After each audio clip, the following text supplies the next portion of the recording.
오늘은 2026년도 맥주 감사주일로 하나님 앞에 올려드리는 날입니다. 맥주 감사를 통한 주님의 약속과 축복이 우리의 삶에 임하게 되기를 주님의 이름으로 축복합니다. 어느 구직 잡지에 이런 이야기가 기록되어 있었습니다. 한 청년이 어느 대기업에 지원을 하게 됐습니다. 경쟁률이 무려 50대 1이나 되었답니다. 면접을 마쳤는데 면접을 그렇게 잘하지 못했던 것 같아요. 별 기대 없이 보내고 있었는데 회사에서 합격 통지서가 날아왔습니다.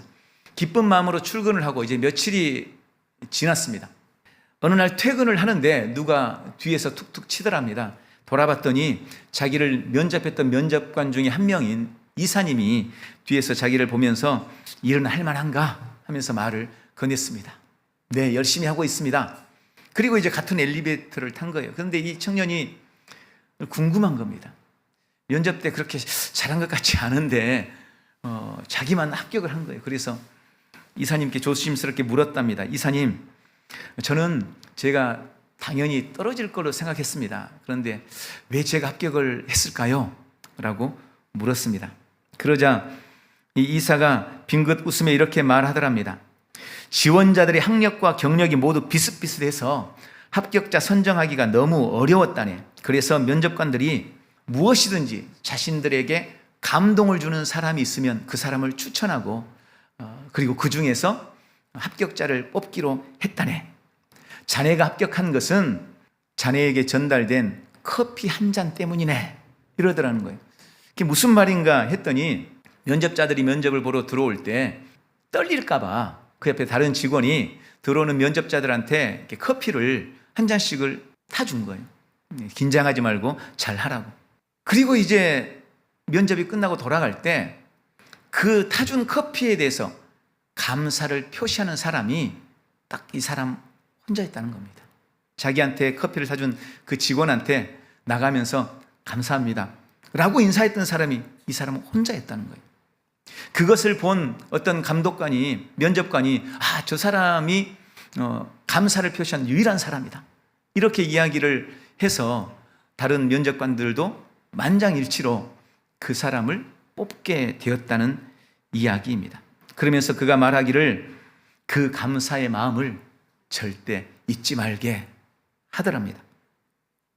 데보라 노빌이라는 사람은 미국의 심층 뉴스 프로그램인 인사이더 에디션의 진행자였습니다. 그는 자신의 저서 감사의 힘에서 감사의 에너지를 통해 기적을 맞이한 수많은 사람들의 이야기를 소개했습니다. 그리고 그것에 대한 심리학적 근거를 제시하면서 위대한 성공은 0.3초도 걸리지 않는 땡큐라는 감사합니다라는 이 말 한마디의 습관에 달려있다라고 이야기했습니다.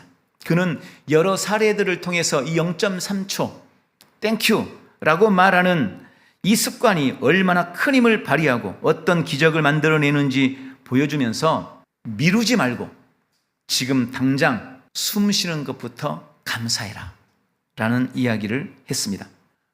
우리가 맥주 감사주일로 주 앞에 나아갑니다. 이 맥주 감사주일이라는 것은 어떻게 보면 한국 교회가 가진 중요한 자산 중에 한 가지입니다.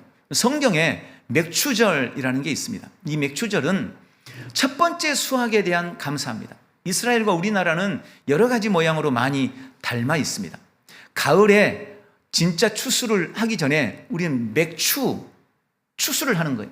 맥추라는 건 말 그대로 보리를 거둔다는 이야기입니다. 사실 가을에 추수를 하고 나서 겨울을 보내고 그리고 봄이 되면 먹을 게 대부분 떨어져요. 그런데 겨울에 뿌려놓은 보리가 봄에 일찍 자라서 여름쯤 되면 추수를 하는 겁니다. 그걸 성경은 첫 열매라고 말합니다. 맥추주일은 바로 그 첫 열매에 대한 감사인 겁니다. 이 첫 열매에 대한 맥추 감사절에는 중요한 영적인 교훈이 있습니다. 첫 번째는 이 첫 번째 것을 하나님께 드린다는 의미입니다. 첫 번째 것. 성경은 장자, 첫째, 첫물 되게 중요하게 여깁니다. 첫 번째가 늘 소중하고 귀한 거예요. 그런데 그 첫 번째 것을 하나님께 올려드리는 위대한 신앙의 고백이 이 맥주감사절의 의미에 담겨 있는 것입니다. 또 한 가지는 맥주감사절에 올려드리는 감사는 모든 것을 수확한 다음에 올려드리는 감사가 아닙니다. 이것은 앞으로 하나님께서 우리에게 베푸실 은혜에 대한 미리 올려드리는 감사인 것입니다. 아직 올 한 해 얼마나 추수를 거둘 줄을 알지 못해요. 올해 농사가 잘 될지 풍년이 들지 흉년이 들지 알지 못해요. 그러나 그럼에도 불구하고 첫 번째 거둔 그것을 하나님 앞에 올려드림으로 이후에 하나님께서 나를 어떻게 하시든지 나는 결코 감사를 잃지 않을 것입니다. 모든 것은 다 주께로부터 온 것이며 나는 모든 삶의 주권이 주님께 있음을 고백합니다 라는 그런 신앙의 고백이 이 맥주감사 첫 번째 것을 올려드리는 감사에 담겨 있는 것입니다. 오늘 그런 감사로 주님 앞에 예배하는 복되고 귀한 시간 되시기를 주님의 이름으로 축원합니다. 2026년도 상반기를 되돌아볼 때 저에게도 많은 변화가 있었죠. 여러분과의 만남이 가장 큰 변화입니다. 또 우리 교회로서도 그런 새로운 변화의 출발이 되었다는 점에서 상당한 의미가 있다고 생각됩니다. 제 개인적으로도 우리 교회적으로도 너무 감사한 지난 상반기였다라고 소회를 할 수 있습니다. 여러분도 그러기를 바랍니다. 오늘 읽은 시편 100편은 그 제목이 감사의 시라고 되어 있고 이것은 성전에 올라가면서 하나님 앞에 올려드리는 찬송시로 알려져 있습니다. 이스라엘에는 절기가 총 7대 절기, 7절기가 있습니다. 이 절기는 매우 중요하고 그 중에 세 절기 때는 반드시 예루살렘에 올라가서 하나님을 예배하고 경배했습니다. 매 안식일 때마다 그들은 회당에서 하나님께 예배하고 제사했어요. 경배했어요. 그런데 1년에 3번 이상 중요한 절기에는 꼭 예루살렘으로 올라간 거예요. 그 중요한 3번의 절기가 첫 번째가 유월절입니다. 유월절, 무교절에 올라가는 것.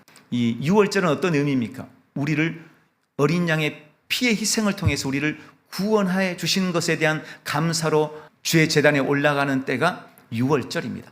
두 번째가 바로 이 맥추절입니다. 첫 번째 소출을 하고 그것에 대한 감사를 가지고 주의 전에 올라가서 감사했습니다. 그리고 세 번째가 수장절, 추수절, 장막절이라고 부르는 11월 달에 올려지는 추수감사절입니다. 이렇게 3번 예루살렘에 올라가서 예배한 것입니다.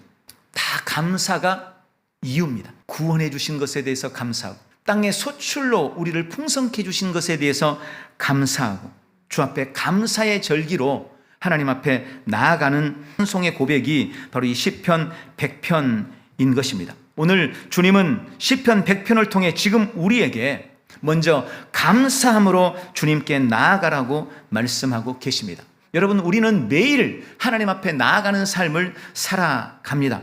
어떤 마음과 태도로 하나님 앞에 서야 할까요? 주님은 그것을 명확하게 말씀하시는데 감사함으로 나아가라고 말씀하고 있습니다. 우리가 주님 전에 들어갈 때 하나님의 임재 앞에 나아갈 때는 늘 감사함으로 나아가야 한다고 말씀하고 있는 것입니다. 오늘 저자는 이 시편 100편이라는 짧은 절을 통해서 하나님 앞에서 자신이 누군지 그리고 하나님이 어떤 분이신지 내가 누군지 하나님이 누군지 아는 우리가 하나님 앞에서 어떤 태도를 취해야 할 것인가를 오늘 본문을 통해서 먼저 말씀해 주고 있습니다. 저자는 먼저 하나님 앞에서 자신이 누군지를 고백합니다. 첫 번째로 3절에 보니까 우리는 그분의 피조물이다 라고 고백합니다. 우리는 주님으로부터 지음받았다는 것입니다. 주님이 우리의 창조주이십니다. 그분이 우리를 만드셨습니다. 주님은 흙으로 우리를 빚으시고 그 안에 하나님의 생명, 하나님의 호흡, 하나님의 영을 불어 넣으셨습니다. 우리 몸도 우리의 영도 다 주님의 솜씨이고 그분의 작품인 것입니다. 두 번째는 우리는 그분의 소유라는 것입니다. 그분이 만드셨으니 그분의 것입니다. 시편 24편 1절에는 땅과 그 중에 거하는 자가 다 여호와의 것이로다. 다 여호와의 것이라고 말씀합니다. 에스겔서 18장 4절에 모든 영혼이 다 내게 속한지라 아비의 영혼이 나에게 속함같이 아들의 영혼도 나에게 속하였다. 우리의 몸뿐만 아니라 우리의 영혼도 주님의 소유라고 말씀하십니다. 또한 우리는 주님이 우리를 값주고 사셨다고 말씀합니다. 고린도전서 6장 19절 너희는 너희의 것이 아니라 값으로 산 것이 되었으니 주님이 우리를 만드셨어요. 우리가 주님의 것이었습니다. 그런데 우리가 죄를 지음으로 나의 소유권이 사탄에게 넘어가 버린 거예요. 주님이 그런 우리를 포기하지 않으시고 예수 그리스도가 이 땅에 오셔서 자신의 피를 흘려 다시 우리를 값주고 사셨다는 것입니다. 나를 만드셔서 나는 그분의 것이고 그분이 다시 나를 사셔서 나는 주님의 것인 거예요. 우리는 주님의 소유인 것입니다. 세 번째, 우리는 그의 기르시는 양이라고 말씀하고 있습니다. 성경에 하나님과 성도의 관계를 나타내는 가장 대표적이고 그리고 가장 탁월한 표현이 양과 목자의 관계입니다. 주님이 목자요 우리가 양이라는 것은 우리가 주님께 절대적으로 의존된 존재다라는 것을 보여줍니다. 주님이 없이는 살 수 없는 존재가 바로 우리라는 거예요. 목자가 없으면 양은 아무것도 하지 않습니다. 못합니다. 목자가 없이는 절대 살 수 없는 존재. 그래서 주님은 우리의 목자시라고 고백합니다. 다윗도 시편 23편 1절에서 여호와는 나의 목자시니 내게 부족함이 없으리로다. 그분이 우리의 선한 목자이신 것입니다. 본문의 저자는 하나님이 누군지에 대해서도 고백합니다. 3절에 그는 우리 하나님이시다. 여호와가 우리 하나님이라고 고백하고 있습니다. 주님이 우리 하나님이 되신다는 것은 나에 대한 주권이 하나님께 있다는 의미입니다. 그분이 우리의 유일한 섬김의 대상이요 경배의 대상이라는 의미인 것입니다. 또한 그가 우리를 지으셨다고 말씀합니다. 그분이 우리의 창조주이십니다. 선한 목적과 뜻을 가지고 나를 지으신 분, 하나님이 나의 주님이시며 나의 아버지이신 겁니다. 그분은 우리의 선한 목자십니다. 여기 선한 목자다라는 말 속에는 세 가지 의미가 담겨 있습니다. 첫 번째는 그분이 우리를 먹이시는 분이시다라는 것입니다. 주님은 우리의 필요를 따라 우리의 양식을 공급하고 우리를 먹이시는 좋으신 목자이십니다. 두 번째는 그가 우리를 보호하신다는 것입니다.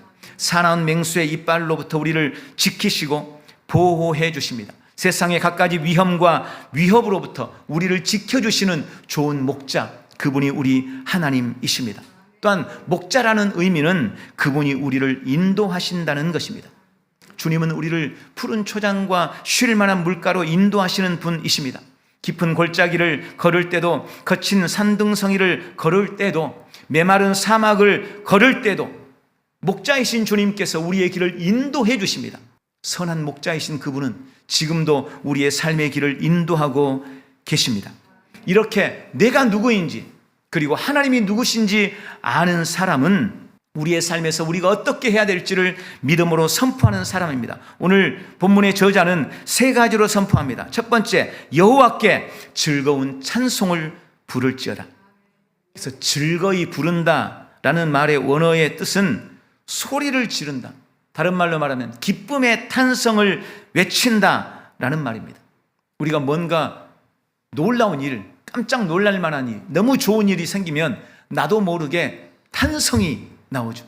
내 삶에 어떤 놀라운 일, 나에게 주는 큰 감격 때문에 나도 모르게 탄성이 터져 나오는 것. 이것이 오늘 본문에 여호와께 즐거운 찬송을 외칠지어다 라는 의미인 것입니다. 우리는 주님이 나에게 행하신 그 기이하고 놀라운 일들로 인해 탄성을 외쳐본 적이 있으십니까? 아, 예수님이 날 위해 십자가를 지셨대. 주님이 날 위해 죽으셨대. 주님이 날 위해 부활하셨대. 주님이 내 안에 하나님의 생명, 영생을 주셨대. 이것 때문에 탄성을 외쳐본 적이 있으십니까?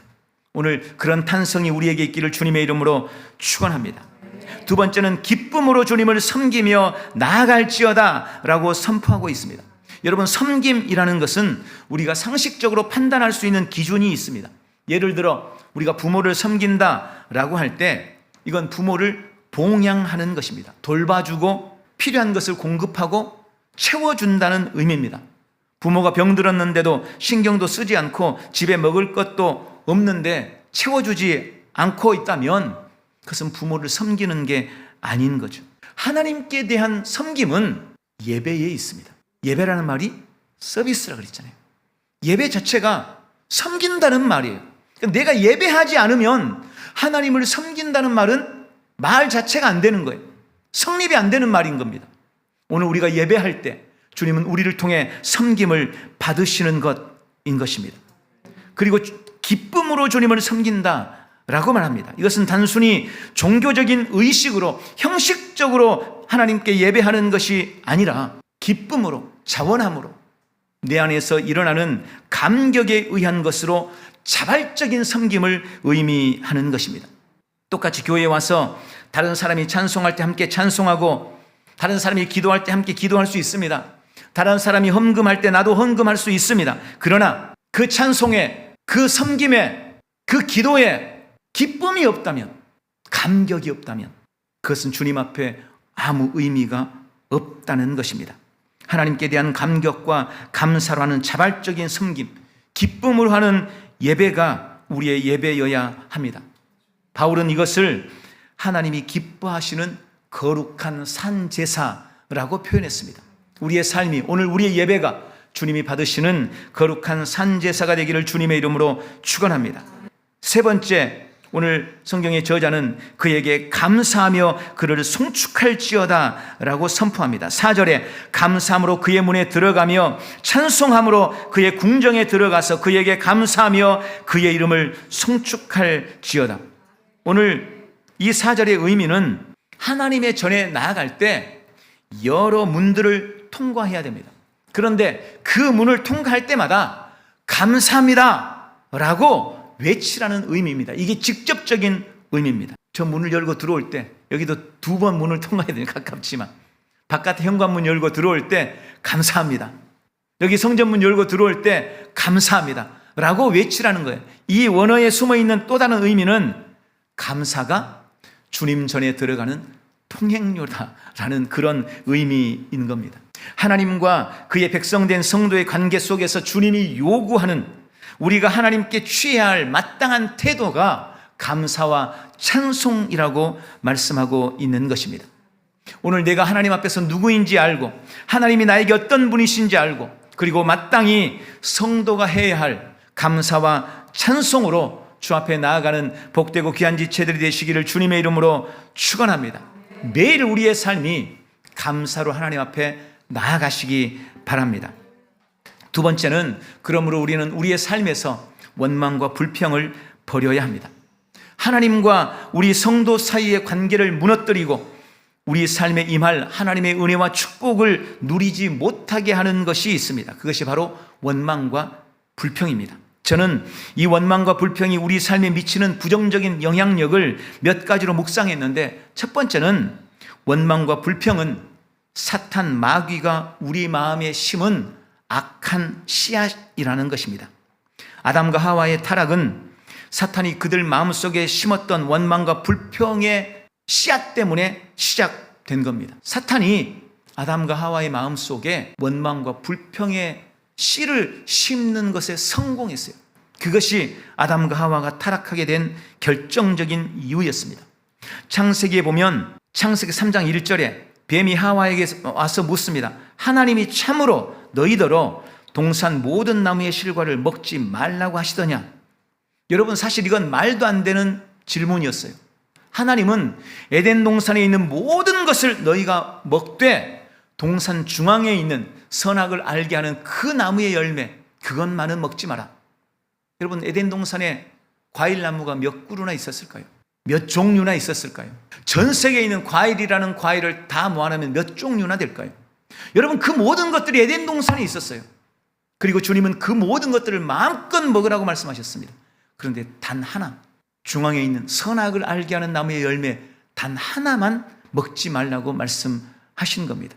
아담과 하와는 하나님의 그 말씀과 명령에 조금도 불만이 없었습니다. 단 한 번도 그것 때문에 불만을 가진 적이 없습니다. 그런데 사탄이 와서 이렇게 꾀인 거예요.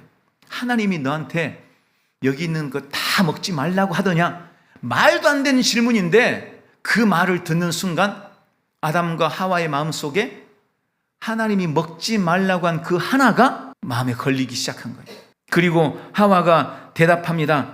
아니, 동산의 나무의 모든 것은 다 먹어도 되는데 동산 중앙에 있는 나무의 실과는 하나님의 말씀에 너희는 먹지도 말고 만지지도 말라, 너희가 죽을까 하노라 라고 대답했습니다. 하나님의 말씀에 뭐라고 말씀하셨습니까? 먹지 마라. 먹는 날에는 반드시 죽으리라. 그런데 하와는 그 하나님의 메시지에 대해서 명확하게 알지 못하고 있었습니다. 그러자 사탄 마귀가 대범하게 거짓말을 합니다. 4절 5절 너희가 결코 죽지 아니하리라. 너희가 그것을 먹는 날에는 너희 눈이 밝아 하나님과 같이 되어 선악을 알 줄 하나님이 아심이라. 사탄 마귀는 계속해서 아담과 하와의 마음속에 원망과 불평거리를 던진 겁니다. 원망과 불평거리를. 처음 하나님의 말씀에는 조금도 원망과 불평이 없었는데 사탄 마귀가 먹지 말라고 한 그것에 포커스를 맞추고 너 하나님이 그거 먹지 말라고 했지 라는 말을 듣는 순간 왜 하나님이 그걸 먹지 말라고 했지? 라는 원망과 불평이 생긴 거예요. 사탄은 우리 마음속에 원망과 불평을 심습니다. 그리고 그 원망과 불평이 자라갈 때 그것은 우리 인생에 치명적인 영향력을 미치게 되는 것입니다. 결국 아담과 하와는 선악과를 따먹고 에덴 동산에서 쫓겨나고 말았습니다. 지금도 사탄은 우리 속에 끊임없이 원망과 불평의 씨앗을 던지고 있습니다. 그것에 내가 물을 주고 거름을 줘서 키울 필요가 없다는 거죠. 뽑아내버리면 됩니다. 믿음으로 내 안에 원망과 불평이 들어올 때 예수의 이름으로 내 안에 원망과 불평아, 너는 내 것이 아니야. 나는 너를 거절한다. 믿음으로 그것을 거절해야 되는데 그것에 자꾸 물을 주는 거예요. 그것에 자꾸 거름을 주는 거예요. 사소하고 작은 것이 점점 커져서 결국은 치명적인 영향력을 미치게 하는 것입니다. 오늘 원망과 불평의 씨앗을 여러분의 심령 속에서 던져버리시기를 주님의 이름으로 축원합니다. 두 번째로 원망과 불평은 하나님의 은혜를 누리지 못하게 합니다. 민수기 21장에 보니까 광야의 이스라엘 백성들에게 불뱀이 와서 물어 죽였던 내용이 기록되어 있습니다. 거기 21장 4절부터 6절에 길로 인하여 백성의 마음이 상하니라. 백성이 하나님과 모세를 향하여 원망하되 어찌하여 우리를 애굽에서 인도하여 올려서 이 광야에서 죽게 하는고 이곳에는 식물도 없고 물도 없도다. 우리 마음이 이 박한 식물을 싫어하노라 하며 여호와께서 불뱀들을 백성 중에 보내어 물게 하심으로 이스라엘 백성 중에 죽은 자가 많은지라. 여러분, 광야에서 이스라엘 백성들의 삶은 그야말로 하나님의 은혜에 의한 삶이었습니다. 하나님의 밤에는 불기둥으로 낮에는 구름기둥으로 그들을 보호하고 인도하셨습니다. 날마다 또 때마다 먹을 것을 주셨습니다. 아침에 나가보면 하나님이 밤새 내려주신 만나가 있었습니다. 반석을 갈라서 물을 내셨습니다. 때로는 메추라기를 보내서 그들에게 고기도 먹이셨습니다. 그리고 광야의 짐승과 불뱀들로부터 그들을 보호하셨습니다. 여러분, 광야에는 원래 불뱀이 많이 있었어요. 많이 서식하고 있었습니다. 그러나 주님이 옷 한 벌로 그리고 신발 한 켤레로 40년을 입히시고 신켜주시고 먹이셨던 하나님이 은혜의 손길로 그 불뱀들을 막아주고 계셨던 것입니다. 그런데 이스라엘 백성들이 하나님께 원망하고 불평을 하게 되자 그동안 그들을 보호했던 하나님의 은혜의 손길이 거두어졌습니다. 그러자 기다렸다는 듯이 불뱀들이 달려들어 이스라엘 백성들을 물게 된 것입니다. 여기 표현은 우리 말에는 불뱀들을 백성 중에 보내서 물게 했다 이렇게 되어 있지만 원래 의미가 이게 아니에요. 하나님이 불뱀들을 보낸 게 아니고 원래 불뱀들이 있었는데 하나님이 물지 못하게 보호하셨던 거예요. 그런데 그 보호의 손길이 거둬지자 불뱀들이 물었다는 겁니다. 이게 원래의 의미예요. 뭐가 하나님의 은혜의 손길을 거두겠습니까? 그들의 입에서 터져나온 원망과 불평이었습니다. 여러분, 우리의 삶은 다 하나님의 은혜의 연속입니다. 그러나 내 입의 원망과 불평이 하나님의 그 크신 은혜와 축복을 내 삶에 누리지 못하도록 가로막고 있는 것입니다. 그러므로 원망과 불평의 입을 다무시기를 주님의 이름으로 축원합니다. 세 번째로, 원망과 불평은 하나님의 약속의 때를 유보시킵니다. 민수기 13장에 보면 출애굽한 이스라엘 백성들에게 가나안 땅을 약속하신 하나님이 드디어 백성들을 이끌고 가나안 땅 목전에 서게 됩니다. 1년이 채 되지 않았을 때 이야기입니다. 그리고 각 지파에서 한 명씩 12명을 선발해서 가나안 땅에 정탐꾼을 보냅니다. 하나님의 약속을 이루고 약속하신 가나안, 젖과 꿀이 흐르는 가나안 땅을 이스라엘 백성들에게 주기 위해서였습니다. 그런데 그들이 정탐하고 돌아와서 10명의 정탐꾼들의 보고를 들은 이스라엘 백성들이 밤새 울며 하나님을 향해 원망하고 불평을 쏟아냈습니다. 그들의 원망과 불평을 통해 하나님은 크게 진노하셨고, 정탐한 그 날을 하루를 1년으로 계산해서 다시 그들을 광야로 돌려보냅니다. 그때 하나님이 하셨던 말씀이 그거예요. 너희 말이 내 귀에 들린 대로 내가 시행하겠다. 그들의 입에서 나온 말 그대로 내가 해주겠다. 그래서 이스라엘 백성들이 다시 광야로 되돌아간 겁니다. 그리고 무려 40년을 광야에서 유리하고 40년이 지난 다음에 다시 여호수아를 통해 가나안 땅을 정복하게 하셨습니다. 여러분, 1년도 안 돼서 들어갈 수 있는 그 길을 40년이나 걸려야만 했어요. 뭐 때문에? 그들의 입의 원망과 불평 때문에. 그리고 40년 후 하나님께서 이스라엘 백성들을 가나안으로 데리고 들어갈 때 뭐라고 하십니까? 경고하죠. 너희 말을 들리지 마라. 너 입을 다물어라. 제발 아무 말 하지 마. 그렇게 약속을 이루셨어요. 우리 입에 쏟아나오는 원망과 불평은 하나님께서 우리의 삶에 주실 은혜와 축복의 때를 자꾸 유보시키는 거예요. 오늘 받을 응답을 하나님이 내 입의 원망 때문에 보류하는 겁니다. 내일이면 내게 임할 은혜와 축복이 내 입술의 원망과 불평 때문에 점점 보류되고 유보되는 거예요. 원망과 불평은 우리 인생에 치명적인 악한 영향력을 가져옵니다. 그러므로 우리의 입에서, 우리의 삶에서 원망과 불평을 벗어버리시기를 주님의 이름으로 축원합니다. 마지막, 우리는 감사로 주님의 선하심과 인자하심을 삶에 누려야 합니다. 오늘 본문은 하나님의 선하심과 인자하심, 그분의 성실하심에 대한 약속으로 감사의 시를 마무리하고 있습니다.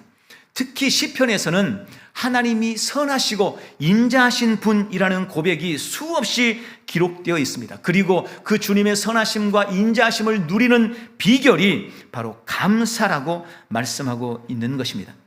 우리가 어떻게 감사의 삶을 살 수 있을까요? 여러 가지로 성경에서 말씀을 드릴 수 있겠지만 저는 실질적인 것 2가지로만 말씀을 드리겠습니다. 첫 번째는 지금 작고 사소한 것부터 감사하기 시작하십시오. 여러분, 우리의 목표는 범사에 감사하는 겁니다. 우리의 목표는 그럼에도 불구하고 감사하는 것입니다. 그러나 그 시작은 언제나 작고 사소한 것부터 시작되는 거예요. 첫 걸음을 내디뎌야 천리도 갈 수 있는 겁니다. 지금 내가 누리고 있는 것, 지금 하나님이 나에게 주신 것, 그것에 대해서 감사하지 못하면 절대 감사의 걸음이 이어지질 못하는 거예요. 사람들은 뭔가 대단한 일이 나에게 일어나야 감사해야 한다고 생각해요. 지금 내가 건강한 거에서는 감사하지 못하면서 죽을 병에서 건진받으면 감사하겠다 그래요. 그렇지 않습니다. 지금 나에게 주어진 사소하고 작은 것, 그것부터 감사하기를 시작하셔야 됩니다. 그래서 앞에 말씀드린, 또 우리가 불렀던 찬송처럼 내가 숨 쉬고 있는 바로 이것부터 하나님 앞에 감사할 때 우리는 감사가 주는 열매들을 우리의 삶에 누릴 수 있는 것입니다. 그리고 2번째는 반드시 감사를 표현하라는 것입니다. 감사는 반드시 표현되어야 합니다. 마음으로 하는 감사, 속으로 하는 감사는 감사가 아닙니다. 입술로, 우리의 말로 감사를 표현하십시오. 여러분의 행동으로, 여러분의 몸으로 감사를 표현하십시오. 우리가 가진 물질로 감사를 표현하십시오. 표현될 때 그것이 진짜 감사가 되는 것입니다. 주님의 선하심과 인자하심을 삶에 누리기를 원하십니까? 감사하시기 바랍니다. 오늘 말씀을 맺겠습니다. 오늘은 맥주 감사주일로 하나님 앞에 올려드립니다. 2026년도 상반기 주님의 은혜로 여기까지, 지금까지 왔습니다. 우리 안에서 원망과 불평을 제하여 버리고 날마다 감사함으로 하나님의 선하심과 인자하심을 범사에 누려나가는 복되고 귀한 지체들이 다 되시기를 예수님의 이름으로 축원합니다. 기도하겠습니다. 사랑하는 아버지, 나에게 베푸신 구원의 은혜와 온갖 풍성한 축복에 감사드립니다. 나를 지으시고 영원히 소유 삼으신 주님을 찬양합니다. 나는 매일 기쁨의 탄성을 외치고 매일 감사와 찬송으로 주님 전에 들어가며 주의 높으신 이름을 송축합니다. 나는 내 입을 굳게 지키기로 결단합니다. 주님과의 관계를 깨뜨리고 주신 은혜를 누리지 못하도록 방해하는 모든 원망과 불평의 말을 믿음으로 거절합니다. 오늘도 그리고 매일 범사에 감사함으로 주의 선하심과 인자하심을 누리겠습니다. 예수님의 이름으로 기도하옵나이다. 아멘.